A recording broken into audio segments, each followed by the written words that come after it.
Hey everybody. Sean Kelly here of Price and Price Group with eXp Realty. That's right. Today we're going to talk about Oh, I'm so excited. What are we talking about? what really happened to the Northern Virginia real estate market from the pandemic. Oof. Oh, it's going to be interesting. Yeah. Like what the effects were and everything. Yeah, now that we're out of it and things are kind of, dust is settling, we're going to talk about, okay, what really happened. Okay. Like hindsight's 2020. Right. Okay, Yeah. sweet. All right, well, let's dive into it. So we have notes. We always have notes. We always have notes, yeah, because we don't. Okay. And then we'll rip. Riff. I think we're going to riff. Okay, so the first thing that we saw was when the buyers were coming into the market was a significant shift to rural areas. Yes. So Loudoun County blew up.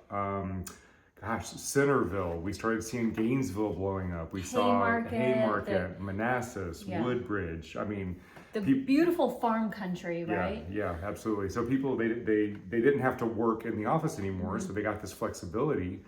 They were living in the Beltway. They were living in smaller places. Right. They were all on top of each other because school was there, work was there. Yeah. Yeah, and not only did they have to work from home, but schools closed down, right? So the kids were schooling from home as well, and so they needed to have a private office space where they could get work done. They needed to have a space to school the kids. They needed to have spaces to get the heck away from each other. And there were no social things outside of the house, Gyms, right? Swimming pools, all that stuff, For sure. That's so for sure. that was, and they could buy bigger homes because they were more affordable out in the burbs and with larger spaces. And those home features became much more important. Home theaters, outdoor entertainment spaces, swimming pools, those things became much more, much higher demand because people knew they were going to be sitting at home and they wanted to make it an entertaining place. That's right. And the people that were selling those big homes, they were usually families. In our experience, a lot of them found the opportunities. They could move closer to their grown children who had moved away. That's right. So they would go to North Carolina, South Carolina, Florida. They would go all over the place. Right. So we had this like perfect turnover situation. We had plenty of homes coming on the market out there, plenty of people wanting to go out there. It was available. They could afford it. And we're going to get into that in a second. Yep. But there was increased demand. That was another short-term thing, effect that we had in the pandemic, was this serious increased demand. And we're about to go into a lot of reasons why beyond just that. And that's what made the competition really, really high. And what were we seeing the buyers doing with that increased competition? Well, I saw a lot of people, getting back to one of the reasons, people that lived in small condos, people that lived in more clustered communities.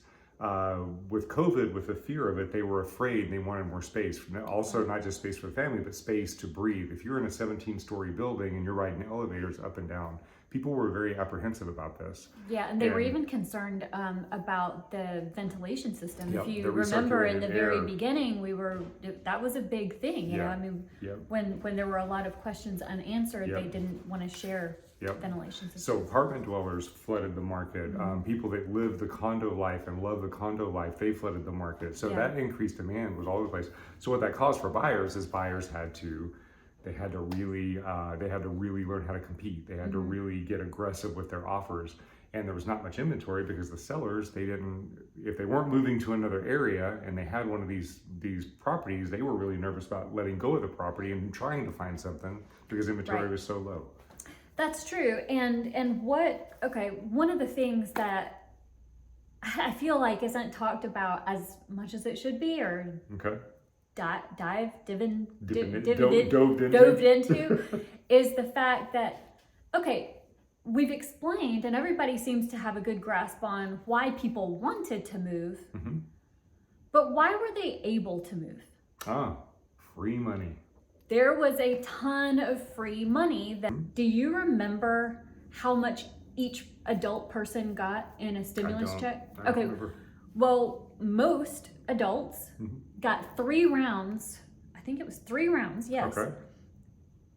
At $3,200 a person. So if you had a family of 6, that's almost $20,000 a year. Well, for adults. Oh. I said. Well. Unless you have your adult children living at home. But then I think they're dependents. So if you have a family of 6 adult children living at home. Cha-ching, we need to start making some more babies. Okay. Okay. The other thing is we had we remember this. Unemployment benefits and yeah. all that. Yep. They increased the unemployment benefit. So there was also rental assistance. Yep. Go into the rental assistance for me a little bit. So they had some funding for to help tenants that fell behind on their rent, to help them get caught up in it. They put restrictions on evictions, which was problematic for landlords, but then the landlords were able to apply for assistance as well. That whether that was beneficial or not in the long run, time will tell. Right. But it did allow a lot of people honestly stopped paying rent. We had several investors that their tenants, they knew they couldn't get evicted, they stopped paying rent, which again, more cash in their pockets. They couldn't be evicted, so they had all this money they could save. If they didn't lose their job, they stopped paying rent. Now they're liquid. They go and they put the money down. So, okay, so those were the short-term impacts. So what happened long-term? So time will tell, obviously, but with regard to, if you're wondering what happened here, and there was a moment of like blip in the video, there was just a bit of an edit. So that's, so that rural retreat. I thought it was a fun grammar fact. Okay, anyway, will there be a rural retreat? I'm glad you tried to say it. A rural retreat. Yeah. So long term, are the people that made the moves out to the more rural areas, are they happy? Is everybody glad, or are things changing? Some employers are requiring back to the office. I mean, where it was, oh yeah, we don't have to commute at all, and then it was it looks like we have to 1 day a week, to we need to shift our search criteria because now they want us back 3 days a week, and these things could change. So that's a big question mark for some people that, we're kind of shaking that out a little bit. Yep. What about the ones who miss their old hoods? Yeah, so some people just miss the lifestyle. They thought they wanted to get out to the more burbs. rural area, to the burbs, and they're like, you know what, I miss the walkability. I miss being closer. I miss, just being in the middle of life. And so they didn't like the lifestyle out there. So a lot of those people are coming back in as well. And a lot of them did. They are forever changed. If they were told to go back by their employers, they would get a new job. They have chickens and a field and gardens, and they are living the dream. I think it's probably 50-50. I would say half the people that moved out there and are being called back are maybe a little bit regretful, but the people that aren't being called back, I think they still, for the most part, are enjoying it. They're very, very happy. So this is kind of a time will tell thing on that. So let's talk about what impact this affects the housing market, not so much in these big rural areas, but closer to home, right? So with the office buildings. So with everybody leaving and going to work at a distance, the employers no longer had to have these huge office spaces.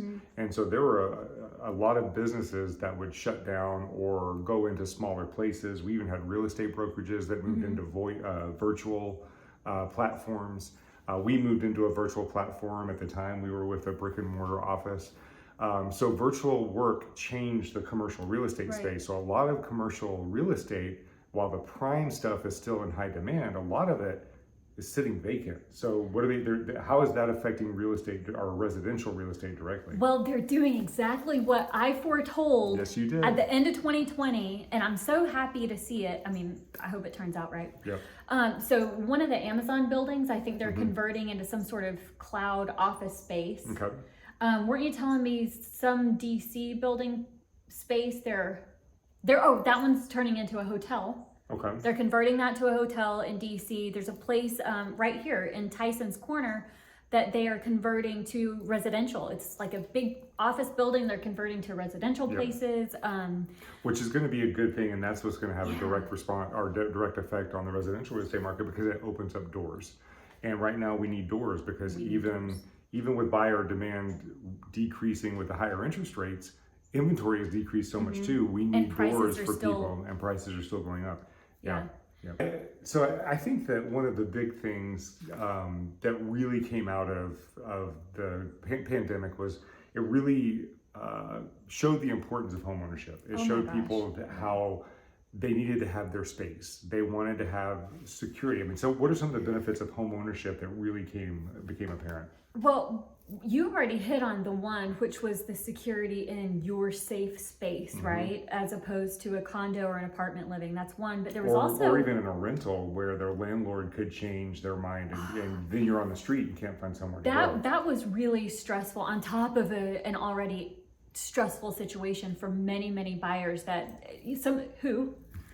many buyers who, even if they had been happy, say when they were renting a house, remember, they just couldn't handle my landlord might do this and might do that. Let me just get out. And a lot of landlords did because because of the panic. A lot of landlords liquidated because they were, number one, they were afraid the market was about to crash. And then when the market grew so quickly, they liquidated because there was so much equity in the property. So that's true. Yeah. But there was also financial security that came out of it. And one of the things we always talk about with home ownership and financial security. Your savings account. Yep. And why is that, especially in our area?